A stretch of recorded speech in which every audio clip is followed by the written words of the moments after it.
what some people do for music. It's Black Friday, Record Store Day 2022.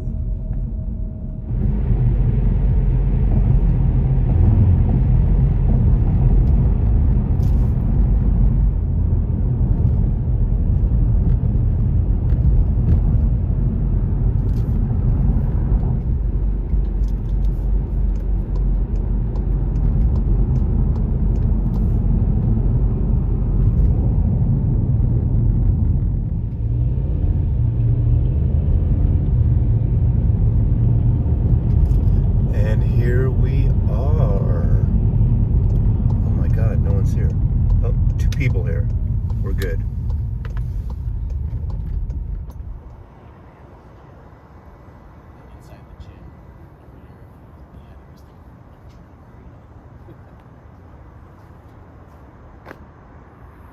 Okay, silver platter. Here's the first person in line. So, what's your name? My name is Susan. Susan, and you came from Bellingham. Bellingham, which is about an hour and a half, hour and 45 minutes north of Seattle, on the way to Canada. Yes. Right. Okay. So, I gotta ask you, what time did you get here? Got here at 9:45 p.m. Last night. Last night. Yes. And when did the next person come?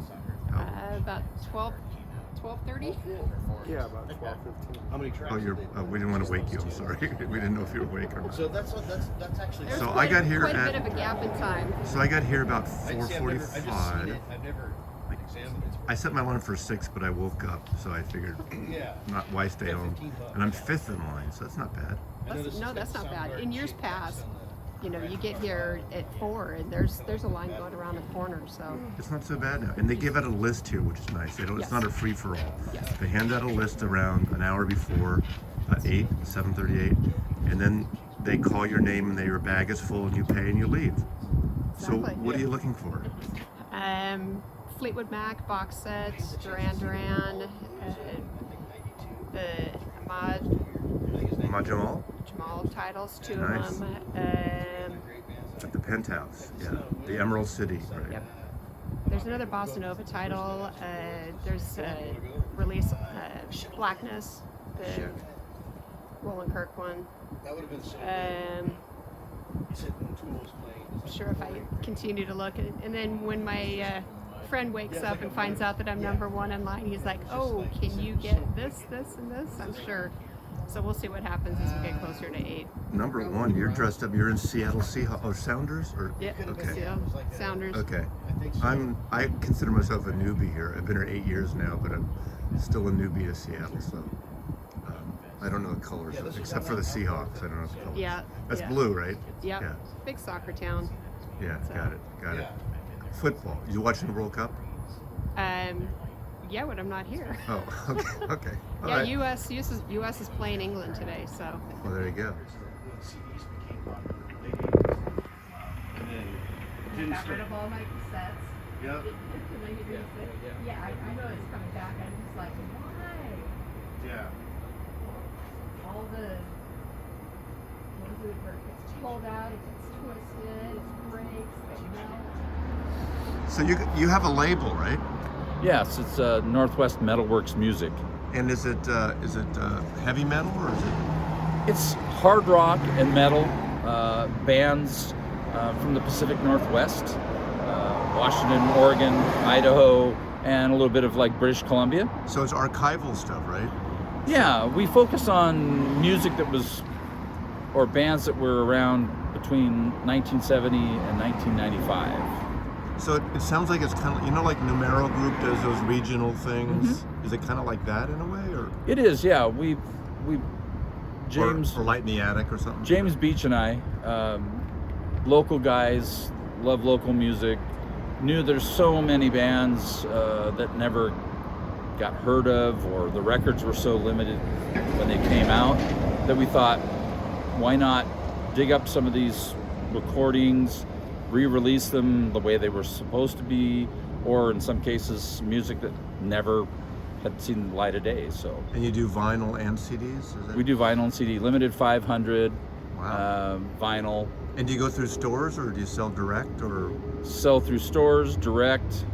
We're developing a little bit of distribution with some of our larger customers. And how do you find these? I mean, do you find tapes, or do you do like needle drops from old records or acetates, or is it? Well, part of it is that we discover, like one of our bands, Whiskey Stick, we discovered them online, a YouTube video that one of the sons had made of his dad's music that had never come out, and it was just this amazing guitar Hammond B3 organ driven music, kind of like Rainbow or Deep Purple. And so we reached out to this kid who hooked us up with his dad, and next thing we know, we're fully involved with putting out a record that they never put out. So most of the records are things that have never been released. Half and half. Yeah. Yeah. Wow. Some things like the Heir Apparent Graceful Inheritance. It had terrible distribution. It wasn't produced the way that the artists wanted, and they sold most of them in Europe, and we didn't really see them here in America. So we decided to re-release that with a better mix and the way that the original artist wanted it. And so we put it out, and it sold out.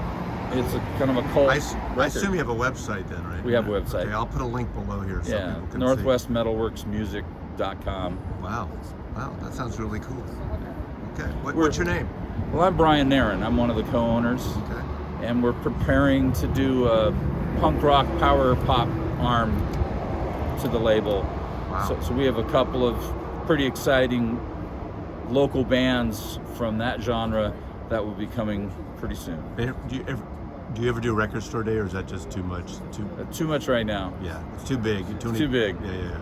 But it's record store every day when you have a record label. That's true. Okay. Well, thanks. What do you give me the top 3 records you're going to try to get today? Doors, Paris Blues, the live Duran Duran from '82. Okay.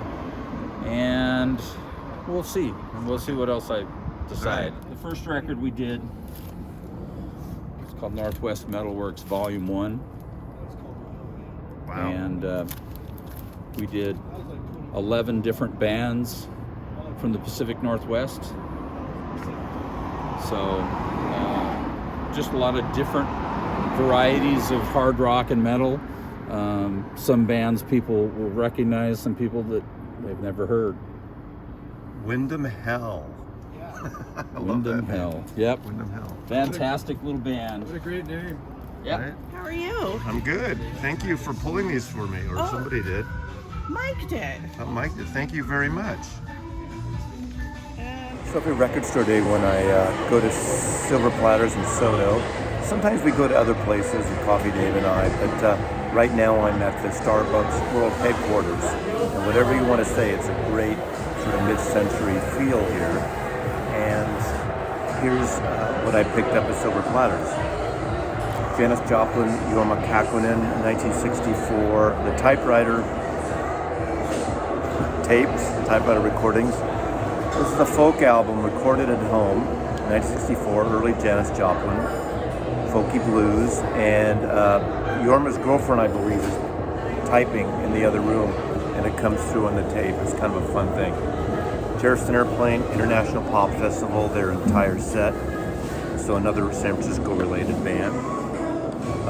Joe Strummer, obviously of the Clash, solo years, live at Music Millennium, the fabulous record store in Portland. This is on Dark Horse Records. They've been putting out some interesting archival stuff of Joe Strummer. Paris Blues, The Doors in Paris. This is from a 1969 unreleased live recording with the cover art of one of the Doors, one of the living Doors. I think that's really kind of a cool mid-century style. This is Dark Horse Records comp. Of course, George Harrison had a label, Dark Horse Records, first with A&M, then with Warner Brothers. And it's an interesting comp. I mean, it's something I wouldn't normally get, but being the Beatles fan I am. Beautiful cover art, obviously, the Dark Horse logo. But it has Ravi Shankar, Splinter, Attitude, Stair Steps, the 5 Stair Steps, the R&B gospel group, Kenny Burke, Henry McCullough, who did a solo album, and Jiva, and this is Dark Horse Records. Ringo starred as All-Star Band from the Greek Theater 2019. I've seen 4 of the Ringo All-Star shows, and it's great to have that in the Jazz Dispensary. That's the collection they put out every year, and this is this year's edition. And 3 box sets, Grateful Dead. I'm all in on Europe 72 and the whole series of box sets. And this is the Wembley Empire Pool 4772 by the Grateful Dead. These are, plangent processed, well pressed, really great sounding Dead albums. And again, I'm all in 1972. Anything they put out that year. Then there's Eric Burton War, the complete vinyl collections. Remember, Spill the Wine was the breakout hit with Eric Burton War, and War went on to do an amazing series of records on their own, totally different. But what a great band! And these are kind of a cool set of records. I only have one of the records. And then lastly, the Fleetwood Mac. I decided I don't have any of the archive series with the demos, and it has the alternative takes that were available on CD as well as individual record store day. I didn't get any of those. So this is 8 LP set, all from these records of Fleetwood Mac. That's obviously the Buckingham Nicks period of Fleetwood Mac, the third of the, or you could say fourth, 3.5 or fourth period of Fleetwood Mac. Of course, I like the Peter Green bluesy stuff, but you can't deny every version of Fleetwood Mac has some amazing records.